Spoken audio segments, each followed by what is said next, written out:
Are you struggling to come up with original content week in and week out? Start a podcast.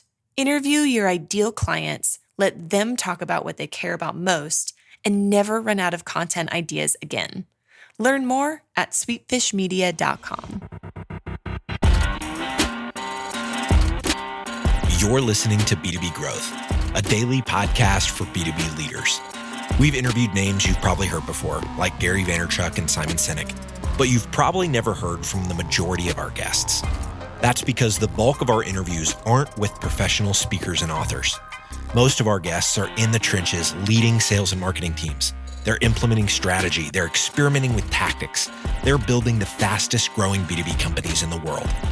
My name is James Carberry. I'm the founder of Sweetfish Media, a podcast agency for B2B brands, and I'm also one of the co-hosts of this show. When we're not interviewing sales and marketing leaders, you'll hear stories from behind the scenes of our own business. We'll share the ups and downs of our journey as we attempt to take over the world. Just kidding. Well, maybe. Let's get into the show.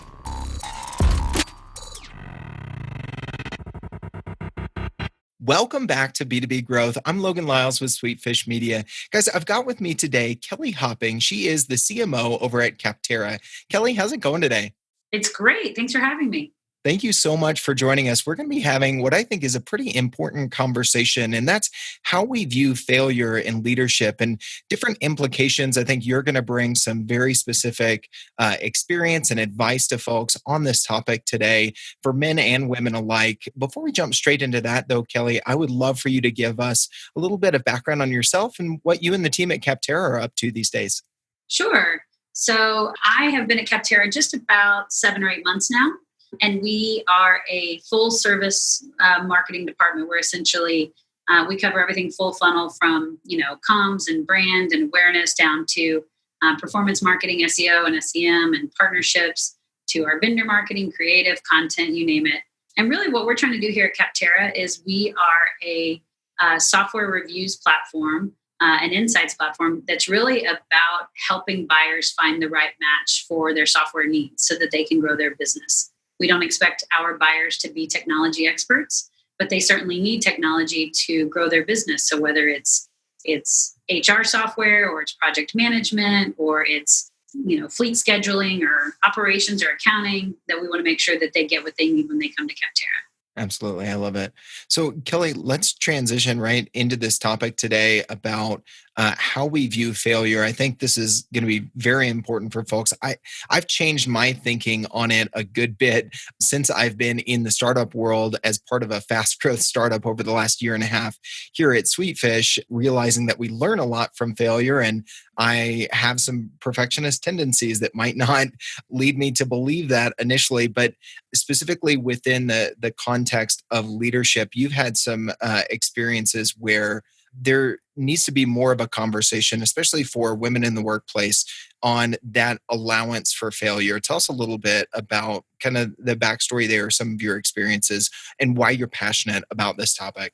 Yeah, absolutely. So I started reading all these articles about somehow the world not allowing women to fail, like we were a victim or something. And I was like, I've never felt like that. What I felt like is that I'm not going to allow myself to fail. So to me, the question was always more about, do women allow themselves to fail way more than anybody doing it to us? I think women are wired different. We just have a different disposition toward failure. We hold ourselves to a really high standard, which I think is a great thing. We want to earn our place where we are. We only apply for jobs that we feel 100% fully qualified for. We fear sort of proving stereotypes in typically male-oriented environments. So I've worked in STEM.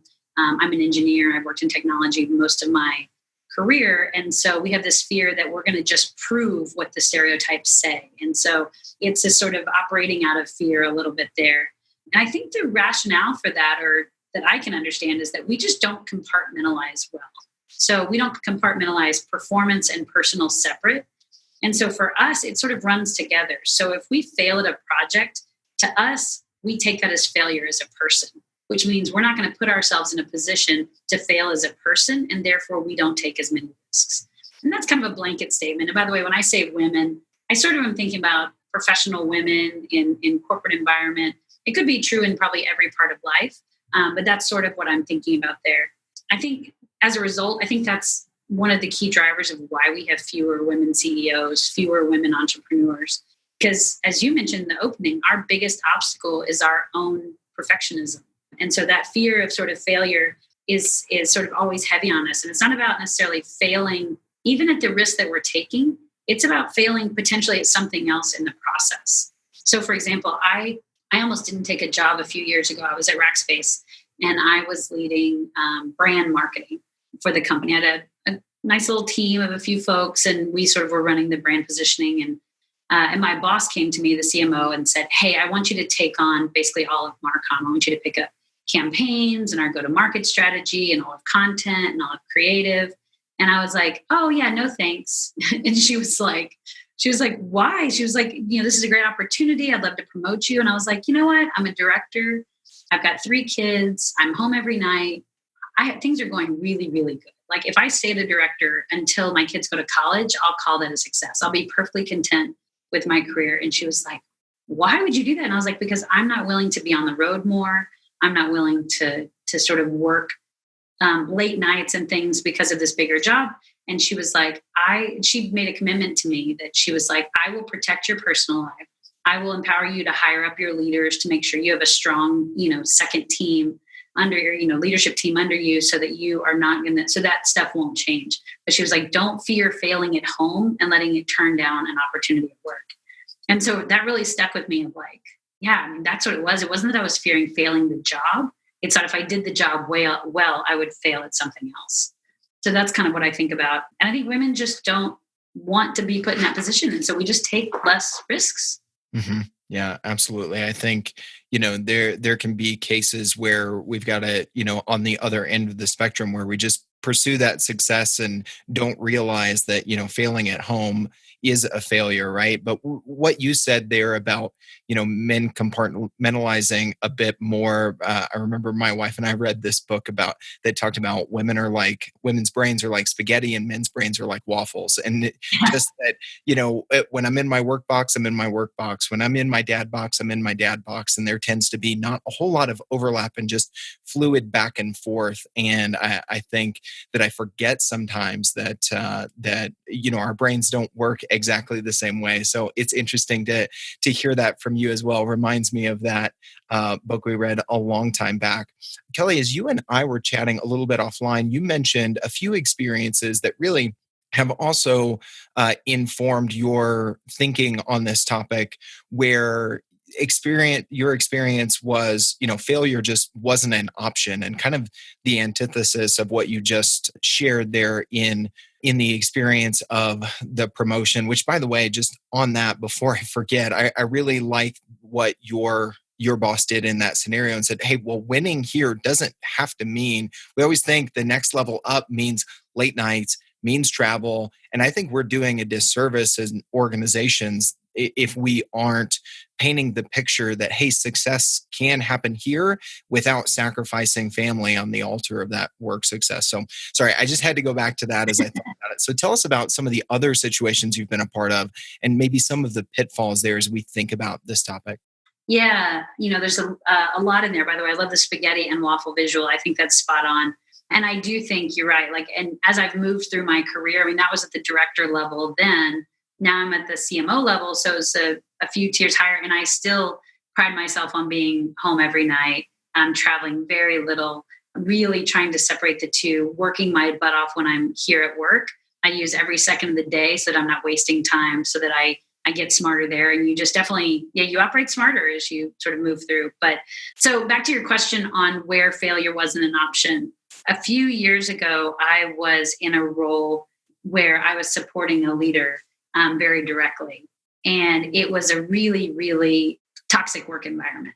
And it was a situation where I didn't have permission to fail, and I had no permission to have a personal life either. And so I was sort of held to a very strict standard. And I was working in an environment where I had a counterpart who was incredibly confident in their position and their relationship with the leader, but was incredibly incompetent in terms of their ability to do anything. And I felt like I was sort of the other side, where I was incredibly competent, But because of the work environment, like my confidence just took a major shot.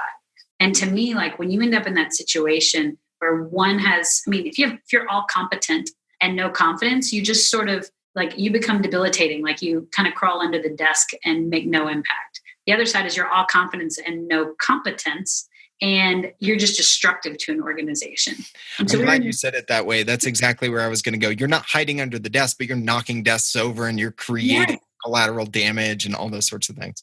Absolutely. And I worked in that environment and I felt this determination not to let my boss win. She was such a horrible, awful human that I was like, I'm not going to win. Like, and my husband would ask me all the time, like, why are you putting up? Like, she went through 4 admins in the time I was in the role. And I just thought like, and he's like, everybody's leaving. Why are you sticking this out? And I was like, because she thinks she can win and I'm not going to let her win. So I was determined. And so to me, I was not allowed to fail. It probably in my own head more so. I was determined for her to promote me back into the business unit after I finished that role. And that's what ended up happening at the end of the day. But it was a long trek where I didn't feel empowered to sort of try something new. I didn't feel confident to bring a great new strategic initiative to her or some big pet project that I wanted to dive into because it wasn't aligned with what she was sort of barking at me to do. And so I just realized, man, I learned a ton on that role, but mostly I learned I never want to be that boss. I never want to operate in that environment. And so that was a big learning there. I think as a leader, what I take away from that is that we have to figure out, and whether it's women or men, but we have to figure out as leaders how we can help women in this case fail productively, right? Like how do they fail sort of loud and proud and fail with purpose and don't feel like a failure as a result of it? And I think that's really the challenge. And so I think if we do, we can get women to take more risks. We can get women to step into more leadership roles. We can get women to change the world. I mean, we're empowering women to take risks without that fear. And so to me, what I want to empower my leaders to do and what I try to do is focus on the risk, not the result. Really applaud the risk taken and the initiative and less about sort of where it netted out. Really focus on those lessons learned. You mentioned that at the very beginning, like there's so much that comes from failure. You're just better at it the next time. Either you approach things differently, you have more of a backbone maybe the next time, you have more perseverance, you can recognize potential risks or places to fail along the way that you can go to avoid those potholes. And so I think that's really important. But bringing back that confidence is so key, right? Like how quickly can you take someone who just failed on a project and throw them right back into the wolves? Because that's the best way to kind of get over it. For today's growth story, we'll be talking about Clear Company, a fast-growing talent management platform. Clear Company was acquiring a decent number of users, but they weren't happy with their organic traffic or conversions. Clear Company turned to Directive, the B2B search marketing agency, to help increase their overall search visibility for core keywords in order to drive more organic traffic and bottom-of-the-funnel leads. After identifying the core target keyword and analyzing the first page of Google results, Directive executed a content and digital PR strategy to rank Clear Company number 1 on the first page of Google for the high intent keyword. In just 5 months, that one piece of content generated 27 demo requests and 1,902 referring domains, an all-time high for Clear Company. If you're looking for results like this with your search engine marketing, there's a good chance Directive can help. Visit directiveconsulting.com and get a free customized proposal. All right, let's get back to the show.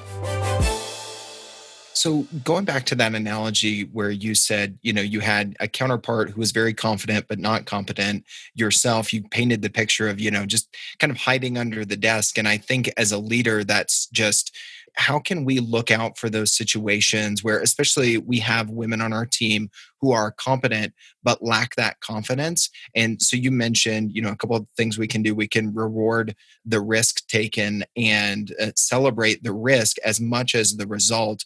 What are some other things, Kelly, that leaders could maybe do to recognize where they've got a situation where they have a very competent individual that doesn't have the confidence, and they're doing themselves and the organization a disservice by, not putting that into action? Yeah, I mean, I think it's a great question. I think one, partnering those folks with maybe other leaders who have a proven track record of doing great work. Because I think a lot of times sometimes it's just knowing where to start. Like, I'm willing to try this new thing you want me to do, but can you give me some general frameworks on how to get started? And so a lot with my team, I'll do that. I stood up a new brand management function here this year, and the role felt kind of squishy at the beginning. And so the team would be like, okay, I know what I'm generally supposed to get to. I know my objectives, but help me navigate where's the right place to start. So we sort of sat down and said, let's start with these 3 priorities. And this is how I would approach them. These are the people you should reach out to, and then kind of set them off and going. But I think that's a big one. I think another one is, I mentioned about getting them back out there. I think about the way my husband coaches my kids in sports a lot. And I always notice that, if my kid misses a pass for some reason, like in football, if he drops the pass, then my husband will run almost the exact same play to get the ball back into his hands so that he forgets about that drop so fast it doesn't destroy the rest of the game, right? So if you fail fast and then sort of get a quick win, you kind of forget about that fast failure because now you're on to the next thing. And so that's a big thing too. I think as leaders, if we see a project or an initiative sort of going awry, it's, oh boy, how can I either introduce a sort of side project where they can get a quick win and sort of redirect, or catch it early, pivot before it goes too far, and then sort of redirect down the right path. And I think that just comes to being really in tune with your team, having really open dialogues and comfortable, transparent, healthy conversations. The way I handled it with my sort of devil boss that I worked for was I just sat her down one day and I was just I said, hey, I'm really, really good at my job. I know what I'm doing. I'm incredibly competent.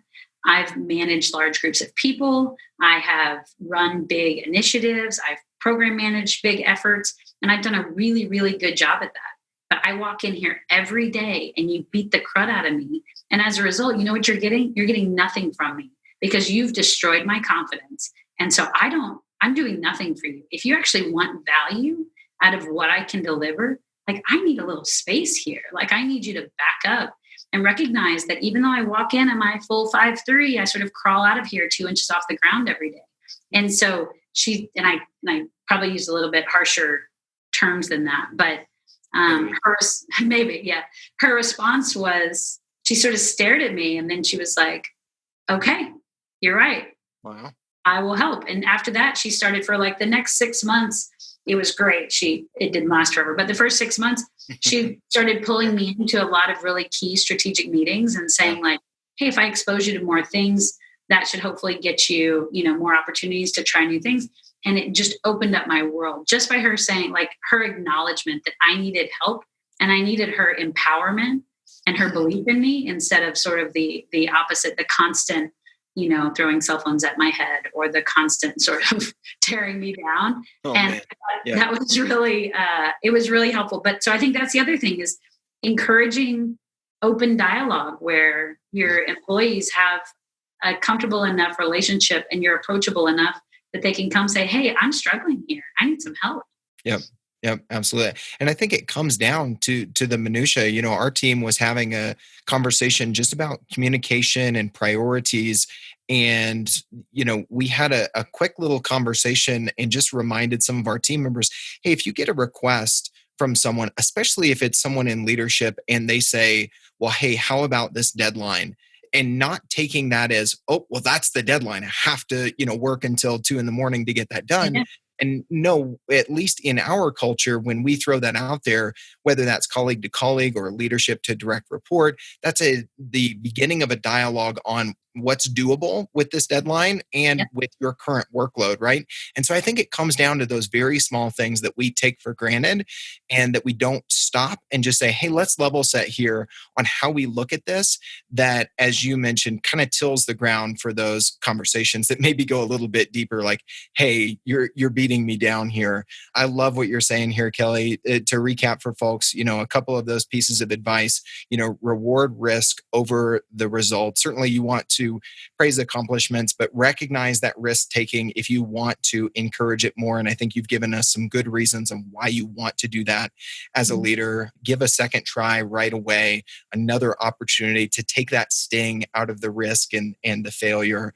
And then look for opportunities to pair folks who are lacking confidence with folks with more experience, because that confidence breeds confidence. And I think, that was great advice as well. So Kelly, whether it's on this topic or related to leadership or just something else that's got you excited or informing your leadership or your marketing approach these days, I'd love to ask guests on this show a never stop learning resource they would like to share with guests, whether that's professional or personal development, something that's got you excited these days. Yeah, that's a great question. I listen to a lot. I have about a 40-minute commute. And so I listen to a lot of podcasts. I listen to a lot of audiobooks, and I sort of flip back and forth. My big audiobooks these days, my big podcasts these days are How I Built This. I listen to that one a lot. I think it's cool to hear where people's stories come from, how they came up with ideas. Because, I think we're all sort of like closet entrepreneurs in some way, thinking about what would I do if I could start my own thing. So that's a big one for me. It just keeps my juices flowing a little bit. And I also sort of sadly follow the news and things, because I think it's really interesting to kind of be up to speed on and relevant. I run a content team here. And so just making sure that we're always producing content that's relevant to the world and the trends that we're on. So I listen to everything from the Skim to the Daily to the Hustle, I read the Hustle to whatever we've got out there. So a lot of different media sources. And then there's just some great books I've been reading lately. I'm reading The Great Alone right now, all about Alaska. And I just read Educated, which is a fantastic nonfiction book about interesting life. So I think there's a lot of resources out there that I'm reading. Those are some really great ones. For folks who didn't catch all those, hit the 30-second back button and get ready. Get your note app open or your pencil ready to jot down some good podcasts, some good resources that Kelly dropped there. Well, Kelly, this has been a great conversation. I really appreciate your candor, your willingness to talk on this subject, share your own experiences. If folks listening to this have gotten some value from this, want to stay connected with you or want to reach out and ask a follow-up question, what's the best way for them to go about doing that? Sure. I would say LinkedIn is probably the best place to connect. It's Kelly Hopping. It will show as Gartner. I work for Gartner, the company. Capterra is a brand that's owned by Gartner. So I would say that's the best place. And then, I'm on Twitter and everywhere else. So you can find me out there for sure. But LinkedIn's a great place to connect. I love it. Kelly, thank you so much for being on the show today. Awesome. Thanks for having me, Logan. We totally get it. We publish a ton of content on this podcast, and it can be a lot to keep up with.